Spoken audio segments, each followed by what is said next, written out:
Concept of geography में आपका स्वागत है। And the students, one of the most interesting news from current affair and also for your exam point of view from the geographical climatology and second disaster management topic. This news is going to be one of the most interesting news because Indian Express had covered and multiple international news outlet had already talking about this event. What is omega factor, what is omega block, and why this is affecting the European culture, European continent, and how and why the people of Europe are suffering several heat waves, flash floods, and how everything is associated with one single umbrella term, that is omega block. So in this video we are going to analyze, understand how this omega block affects the Europe and how it is going to helpful in prelims, also for the mains point of view. Let's begin.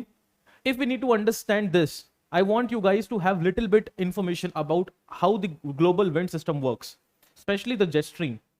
In this image you can see, generally if you have idea about jet stream, then you can easily understand what we are showing you here. It's a polar jet stream which is blowing from eastern side to the western side. मतलब पोल की तरफ चलने वाली एक jet stream है ये, जो कि वेस्ट साइड से ईस्ट साइड की तरफ मूव करती हैं. And there pattern of movement you can see here is a meandering pattern. यहाँ पे एक meandering पैटर्न बना रखा है इसने. Just because of this meandering pattern, this particular place, ये वाला जो place है, this particular place becomes a low pressure. This particular place become a low pressure. Between this low pressure there is a in center high pressure zone. And this high pressure zone, Greeks में एक अपना word होता है that is called omega. It is something looking like omega type of shape. And that's why this particular phenomena is given a term that is called omega block or omega factor. Second point you need to understand, it is not only the omega block, omega factor, especially in Europe. It is also have been seen in US, sometime in Asia, and sometime in European continent. That type of word is basically, you might have listened, that is called heat domes. These are called as heat domes, and sometime you might have seen that urban heat trap concept. That is similar associated this in Europe also. So here is a low pressure zone. This is a low pressure zone. In between there is a high pressure zone. It looks like omega. That's why this is called as omega factor. And in center there is a high pressure zone. So whenever there is a high pressure zone, we have seen in geography that is a particular place जहां wind subside करती है, ऊपर से नीचे की तरफ winds उतरती हैं. जब winds ऊपर से नीचे की तरफ उतरती हैं तो जनरली एयर प्रेशर बहुत ज्यादा होता है. And winds are not moving from one place to another, वो ऊपर डायरेक्टली सबसाइड करती हैं. This result no cloud formation, इससे कोई cloud formation नहीं होता. And whatever the heat in this situation is trapped in this region, वो नीचे सरफेस पे आके पूरी तरीके से एसोसिएट हो जाती है. सो जनरली जो ये सेंटर वाली लोकेशन है जहां पे ये हाई प्रेशर जोन होता है, this is a place which experience several heat, and this is why Europe is facing right now a heat wave. Specially France में तो बहुत ज्यादा हुआ है. एंड इसके साइड में यहाँ पे जो लो प्रेशर जोन होते हैं, now as you know, low pressure zone particularly geography में वो इवेंट है जहां पे विंड्स अपवर्ड मूव करेंगे, वर्टिकल मूवमेंट होगा अपवर्ड. जब ये अपवर्ड ऊपर की तरफ जाती हैं तो क्या करती है, नीचे सारी हीट को अपने साथ ऊपर ले जाती हैं in the form of moisture. ऊपर कंडेंस होकर फिर क्या करती हैं, इमीडिएट रेनफॉल अकर करती हैं. कन्वेक्शनल रेनफॉल ऐसी होती है. सो ये वाली पर्टिकुलर जो प्लेस होता है near the coast of North Atlantic, Portugal या स्पेन के आसपास, यहां पे तो आपको फ्लैश फ्लड्स देखने को मिल जाएंगे. Event near the Mediterranean such as at Italy at place, यहां पे आपको फ्लैश फ्लड्स दिखेंगे because of low pressure and continuous rainfall, unexpected rainfall.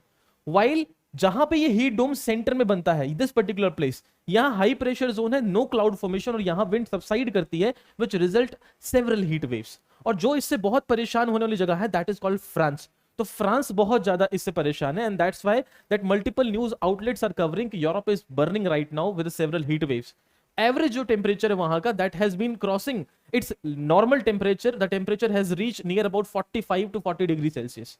और जो कि यूरोप का एवरेज है दैट इज 35 डिग्री, इससे ऊपर नहीं जाता. Increasing 10 degree of temperature directly resulting the climate change event. और अब क्वेश्चन आता है sir, why this phenomena is occurring at this particular place. ये फिनोमेना इस पर्टिकुलर प्लेस पे अकर करने का एक तो वही anthropogenic activities, immense number of industrialization, cutting of trees, जो हमारी लोकल कंडीशन है वो तो यहाँ है. But this is most interesting fact, this meander, it's a jet stream. तो जनरली जब आप जेट स्ट्रीम को देखते हो तो जेट स्ट्रीम क्या करती है, ये first you will understand this jet stream concept. Generally जो ये पोलर जेट स्ट्रीम होती है आपकी नॉर्थ वाली, ये मिएंडर करने वाली हवाएं होती हैं 10 से 13 किलोमीटर के ऊपर ही चलती हैं. इनका जनरली मूवमेंट यही देखते हैं आप लोग, यही मूवमेंट होता है ऐसा. ड्यू टू सम कॉजेस, कुछ कारणों की वजह से आप क्या देखते हो, जो कि ये देखो सेंटर में जहां ये अप जाती है ना, पोल की तरफ जहां मूव करती हैं, तो ये जो सेंट्रल लोकेशन वो जगह होती है जहां बहुत ज्यादा रैपिड इंडस्ट्रियलाइजेशन होता है। तो ये रेगुलर जेट स्ट्रीम के मिएंडर को डिसरप्ट कर देते हैं। जब ये डिसरप्ट कर देते हैं तो उससे मिएंडरिंग कुछ बहुत फ्रीक्वेंट हो जाती है। This frequent meandering led to the creation of omega, and इसी ओमेगा की वजह से सेंटर में बहुत ज्यादा आपको हीट देखने को मिलती है।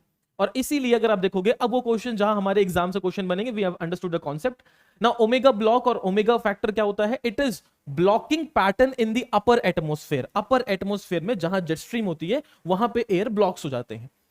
Where high pressure system is trap between two low pressure system, जहां पे दो लो प्रेशर सिस्टम के बीच में एक हाई प्रेशर सिस्टम आके बैठ जाएगा। क्वेश्चन बना एग्जाम में, omega factor is low pressure और high pressure is a kind of a high pressure system in upper atmosphere. Second structure क्या होता है, देखो इसका central structure pressure look like a ridge, ये सेंट्रल स्ट्रक्चर जो रिज लाइक का shape है, causing air sinking, air subside करेगी, leads to clear sky, heat waves and the dry conditions and the surface.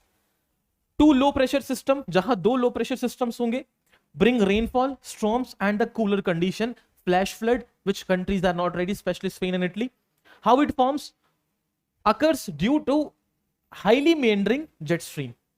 The normal west to east movement of weather system slows or stop, जिसके कारण क्या होता है, ये blockade create होता है. Impact leading to the heat waves, drought-like situation, flash flooding, air pollution, and can intensify the wildfires because of the intense heat.